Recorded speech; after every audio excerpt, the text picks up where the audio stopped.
What's up everybody, and welcome to another edition of AGR's Pop Culture Reviews. Now, I've actually been struggling with something for a very long time. Now, I've been playing games and I've been posting my reviews, but it's all getting very technical, and I guess that kind of happens as a critic and a reviewer of games. Now, don't get me wrong, I have a lot of fun playing these titles and reviewing them, but nothing has really struck out as me as something that really kind of took me back and really wowed me, and that actually might change. Now, there's something that happened to me this week that was pretty interesting. Just occasionally I'm asked a very simple yet thought-provoking question. I was asked this week during a speech and subsequent panel discussion about how being a gamer at such a young age influenced my life. And of course, I was in the middle of doing this review for HellBlade. Now, as I was struggling to try to answer that question because it is kind of complex, it finally hit me that those games, and basically being a gamer at a young age, it taught me perseverance in the face of incredible odds. And I was able to do this because those early NES games taught us Generation Xers about focus. And I simply applied those skills to every facet of life. In my physical fitness, my professional career, as a scholar and an academic, and now as a pop culture critic. But something else happened during that panel discussion that kind of gave me a wake-up call and a realization of what exactly I was missing. And having said that, it gives me great pleasure to be able to review HellBlade: Senua's Sacrifice. Let's take a closer look. Now, on its surface and on its face value, HellBlade: Senua's Sacrifice looks like any other third-person adventure game, but you would be wrong because this game is completely different and very unique, I might add, mostly because you kind of think you're going crazy throughout the whole experience, which is a good thing. Now, I want to get some of the technical aspects and background in this game out of the way a little bit early so that I can really dive into this.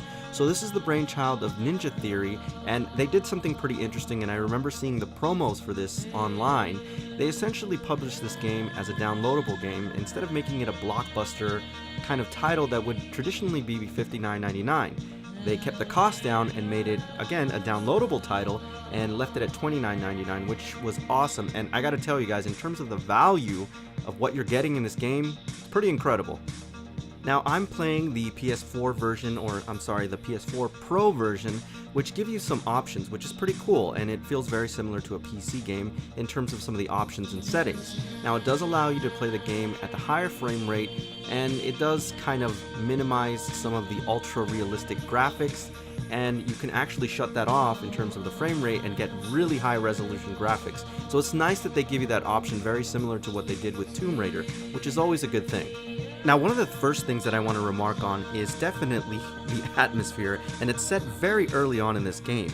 Now, throughout your experience and very early on, you'll see that you really think you're losing your mind as you keep hearing voices that are trying to direct you and telling you, and at times they're talking directly at you, and it's hard to silence them. I know it was a little bit jarring for me listening to those voices, but I think that's probably what they wanted, and man, it is so freaking awesome. Now, based on some of the things that you see and some of the symbols that you see early on in the game, this seems to take place in some dystopian Nordic world where seemingly some kind of cataclysm has already occurred. And it seems at times like you're the only one left in the world, so whatever happened already happened. Now, this could be just a metaphor or all in your head or actually happening. The point is, you're never really actually sure, and you slowly think that you're really going insane. Now, the perspective here is also very interesting and at times very similar to what we saw in the recent Resident Evil games. And while I found it jarring in those games because of the combat style, it actually works very well here because as you're exploring this world and moving forward, it gives you enough time to kind of look around and really appreciate this world. I also like the fact that occasionally, because of the voices in your head and what you're listening to, this game does break the fourth wall in a very clever way. Now, the brilliance of this title is that it is incredibly deceptive, and by that I mean you never know what's real or what's fake, and that actually plays into some of the dynamics of the game. It seems at times like you're on one big hallucinogenic trip, like you just swallowed mushrooms or something, and that's a real big strength to this title. Refreshingly, I might add, this game does not hold your hand. There are no tutorials, the training wheels are off here, and I love that you're not bogged down by menus or maps or any of that nonsense. It is gaming in its purest form, and I enjoyed every minute of it. Now, it's pretty clear that this game has been influenced by very successful franchises, mostly Horizon Zero Dawn and the Dark Souls series, except for what it makes up in the Dark Souls series is that this actually has a story, which is a pretty interesting and good one at that. Now, the backstory or narrative is told through these stones that you can find throughout the world, and the interesting thing about it is that the voiceover, whoever did the acting for it, sounds incredibly like Liam Neeson, which is pretty cool. I thought it was nice, and you never pass up an opportunity, if you're really inquisitive, to listen to what these stones have to say, because it tells a lot about the lore of this world. Now, there are elements of puzzle solving in this game which I find pretty interesting, and they range from pretty complex to very simple. Now, it may seem like they can be repetitive at times, but that's just one dynamic or one aspect of them, but each one of them is pretty unique, and they never got old, and it never seemed like a cheap trick just to pad out the game. Overall, they were pretty interesting. For me, however, one of the things that never got old was the optical illusions in this game, and those puzzles in which you had to kind of like trick your own eyes and trick your mind into solving these puzzles, knowing that something wasn't there prior, but now that you've gone through these kind of gates, something else opens up for you, and I think that was probably one of the most interesting things. Now, combat in this game is especially satisfying. It feels elegant, and there is a strategy to it. You can't just go hacking and slashing all over the place. One of the things that I didn't realize early on is how robust the combat was. I was using the same button over and over again in terms of my attacks, until I figured out the variety, which is cool, and it just lends itself into the game that, again, there are no hand-holding, there's no tutorials. You have to figure this out on your own, but everything sounded awesome. The combat was weighty, the weapons feel like they're heavy, and every time you hit something, it makes a very distinct sound. Overall, it was incredible. Interestingly, there are a few settings in terms of the difficulty of this game. Now, you can set it to hard, easy, or auto.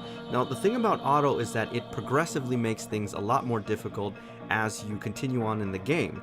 Now, here's the thing though, as you fight in combat and as you die in the game, you start to get kind of like poisoned by whatever the darkness is that you're actually trying to defeat. Now, die enough times and you will start this game all over again. And I don't mean from the level, I mean you will literally start this game all over again. So you have to be very careful, guys. Pick your battles and make sure that you strategize carefully, because if not, it's game over for real from the start menu. Now, going back to my original point about what I thought I was missing and why I haven't been so excited about some of the games that have been coming out. Sure, they've been fun, but nothing that really kind of grabbed me and captivated me like this title. And it has to do with the origin of when I started becoming a gamer. There was something very visceral about those early NES titles, where they were difficult and they didn't have too much tutorials. I don't know about you guys, but I am open world out. You know, I don't want to go on side quests, I don't want to do this and that and do this extra padding. I just was looking for a very simple, straightforward adventure game that had a really great story. And one of the strengths of this game is that it's incredibly personal, and it gives you enough time to self-reflect about gaming in general. And I think that was the point of this game, and probably why you hear so many voices in your head. And that, guys, is a good thing. I'm hoping that game companies will continue this trend and go back to a much simpler style of gaming, not necessarily elementary, I would say, but something that comes back to our origins of when we started playing these games to begin with. We don't need to always have an open world and online multiplayer. It could just be a very personal experience, like we originally had when we were kids. Now, most people might say that this is merely just nostalgia talking, but it goes much deeper than that, because those original titles are classics, and they're classics for a reason, mostly because of their design. Those of us who grew up with games like Castlevania, Metal Gear, and Metroid, to name a few, all played the same game, but I can tell you, all of us had a very unique and different experience, and it was our experience. Ultimately, the true brilliance of this title is that it is very unique, and everybody will have a different perspective. Thousands and thousands of gamers will download it, but each one of them will have a very unique experience. And I don't know about you guys, I have been craving and waiting for a very personal experience I can call all my own. Because those of us who have loved this industry for years and have been gaming ever since we can breathe, have to take a moment to self-reflect about where our industry is and where it's going in a world of overinflated budgets and blockbuster games. And I think that's one of the most important things we need to ask ourselves right now in gaming. Alright everybody, so that's my official review of HellBlade: Senua's Sacrifice. As always, I thank you for tuning in, and I'll see you on the next AGR's Pop Culture Reviews.